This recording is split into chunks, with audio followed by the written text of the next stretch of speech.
వైసీపీలో ఒకప్పుడు నెంబర్ 2గా వెలుగొందినటువంటి వ్యక్తి 2019లో జగన్మోహన్ రెడ్డి గెలుపులో కీలక పాత్ర వహించినటువంటి వ్యక్తి. అదే జగన్మోహన్ రెడ్డితో కలిసి అవినీతి అక్రమాస్తుల కేసులో జైలుకు కూడా వెళ్ళొచ్చినటువంటి వ్యక్తి విజయసాయిరెడ్డి. మనకు తెలుసు, విజయసాయిరెడ్డి ఇప్పటి వరకు పరోక్ష రాజకీయాల్లో మాత్రమే ఉన్నాడు. తొలిసారిగా నెల్లూరు నుంచి పోటీ చేస్తూ ప్రత్యక్ష రాజకీయాల్లోకి అయితే ఎంట్రీ ఇవ్వడం జరిగింది. వాస్తవానికి విజయసాయిరెడ్డి స్వస్థలం నెల్లూరు అని చెప్తారు, కానీ అక్కడ విజయసాయిరెడ్డి కంటూ ఏమీ ఇల్లు కానివ్వండి, బంధువులు కానీ బంధుత్వాలు కానివ్వండి ఏమీ లేవు. అయితే ఇప్పుడు విజయసాయిరెడ్డి ఎన్నికల తరువాత ఎక్కడా కూడా కనపడటం లేదు. ఒకానొక దశలో నారా లోకేష్ మీద, చంద్రబాబు గారి మీద, పవన్ కళ్యాణ్ మీద ఒక వ్యక్తి మాట్లాడాల్సిన విధంగా కాకుండా అత్యంత నీచంగా, దారుణంగా సోషల్ మీడియాలో ముఖ్యంగా ట్విట్టర్ వేదికగా అనేక విమర్శలు చేశాడు. మనందరికీ తెలుసు. ఒక రకంగా అందరూ చీకొట్టే పరిస్థితి. ఆ తరువాత జరిగిన పరిణామాల నేపథ్యంలో మరి విజయసాయిరెడ్డి ఎందుకో తెలియదు, కానీ కొంత అయితే తగ్గడం కనపడింది. చంద్రబాబు గారికి, నారా లోకేష్కి పుట్టినరోజు శుభాకాంక్షలు తెలపడం లాంటివి మనం చూసాం. ఒకవేళ జగన్మోహన్ రెడ్డికి, విజయసాయిరెడ్డికి ఏమన్నా చెడిందేమో, అందుకని తెలుగుదేశం పార్టీ వైపు ఏమైనా విజయసాయిరెడ్డి చూస్తున్నాడేమోనని చెప్పి అప్పుడు పలు అనుమానాలు కూడా వచ్చాయి.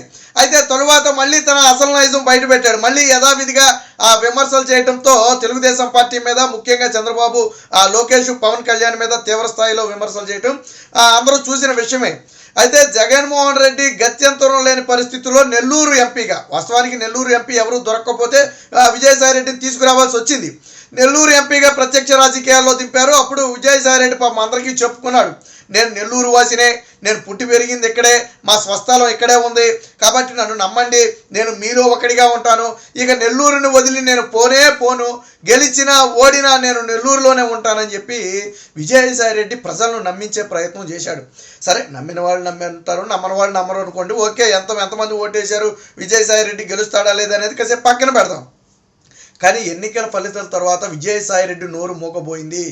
విజయసాయిరెడ్డి ఆచూకీ ఎక్కడా కనపడటం లేదు.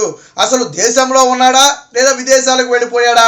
ఒకవేళ విదేశాలకు వెళ్ళుంటే ఖచ్చితంగా సమాచారం అందుద్ది. ఎందుకంటే ఆయన కూడా జగన్మోహన్ రెడ్డి లాగా విదేశాలకు వెళ్ళాలి అంటే పాస్పోర్ట్ కోసం కోర్టు అనుమతి తీసుకోవాలి. కాబట్టి విదేశాలకు వెళ్ళే అవసరం అయితే ఉండదు. ఎందుకంటే వెళ్తే ఖచ్చితంగా కోర్టు అనుమతి తీసుకోవాలి. కోర్టు అనుమతి తీసుకుంటే ఖచ్చితంగా మీడియాకు తెలుస్తుంది.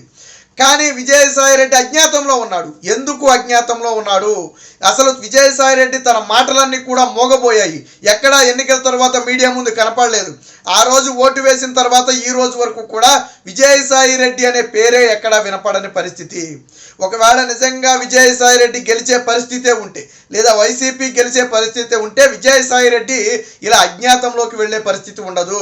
ఖచ్చితంగా తెలుగుదేశం పార్టీ మీద సవాళ్లు చేయటం, మేసాలు తిప్పడం, తొడలు కొట్టడం లాంటివి చేసేవాడే. కానీ విజయసాయిరెడ్డి ఎందుకు కనపడటం లేదు అంటే ఓటమి భయం వెంటాడుతుంది. నెల్లూరులో తాను ఓడిపోవడమే కాదు, రాష్ట్రంలో అధికార పార్టీ వైసీపీ కూడా ఓడిపోతుంది.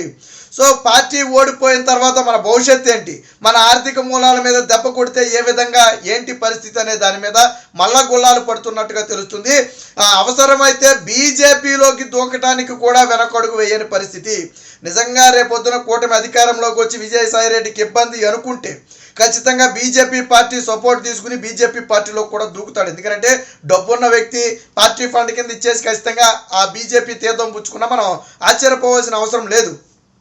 కాబట్టి అందుకనే ఇలాంటి సమయంలో కొరువుతో తలకోకోవటం ఎందుకు, టీడీపీ నేతలను ఇలాంటి సమయంలో రెచ్చగొట్టడం ఎందుకు, మనం టీడీపీ నేతలకు వీలైనంత దూరంగా ఉండాలి. ఎందుకంటే రేపటి రోజున వాళ్ళందరూ కూడా కన్నెర్ర చేస్తే నా పరిస్థితి ఏంటని చెప్పి విజయసాయిరెడ్డి అయితే మౌనం వహించినట్టుగా తెలుస్తుంది. దాదాపుగా అనుచరులకు కూడా అందుబాటులో లేకుండా, ఏదైతే నెల్లూరు పార్లమెంటు పరిధిలో ఉన్నటువంటి అసెంబ్లీ సెగ్మెంట్స్ ఉన్నాయో అక్కడ అభ్యర్థులకు కూడా అందుబాటులో లేకుండా, ఫోన్కు కూడా అందుబాటులో లేకుండా కొంచెం మౌనం పాటించి దూరంగా ఉన్నట్టుగా తెలుస్తుంది. అయితే రాష్ట్రంలో ఉన్నాడా లేదా విహారం కోసం ఇతర రాష్ట్రాలకు వెళ్ళాడా అనేది ప్రస్తుతానికైతే తెలియదు. కానీ ఇదే సమయంలో ఒకవేళ ఓడిపోతే తన రాజకీయ భవిష్యత్తు ఏంటి, ఎటువంటి స్టెప్ తీసుకోవాలనే దాని మీద కూడా కొంతమంది అనుచరులతో ఇప్పటికే ప్రతివ్యూహాలు రచించినట్టుగా తెలుస్తుంది. ఏది ఏమైనా ఓటమి భయం అనేది వైసీపీ నేతలను రోజు రోజుకు కుంగదీస్తుంది అనేది మాత్రం వాస్తవం.